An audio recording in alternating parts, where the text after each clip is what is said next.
Welcome back to another interesting tutorial about Premiere Pro, and in this video I will show you on how to create a project settings in Premiere Pro without any stress. Let me show you how. The very first thing you want to do is come to the top right here, go ahead and click on new, and this is going to pop up right here. Next thing you want to do is to go ahead and enter your project name. So I'm going to name this test project. Okay, the next thing you want to do right here, you have local file.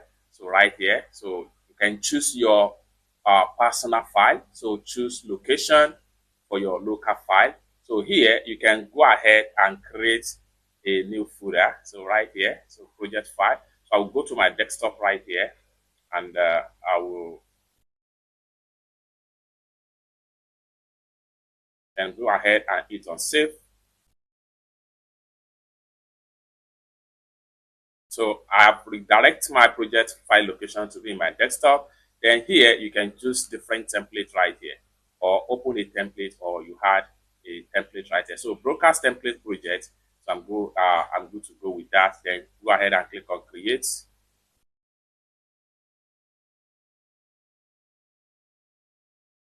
So here we go. Go ahead and hit on skip for now.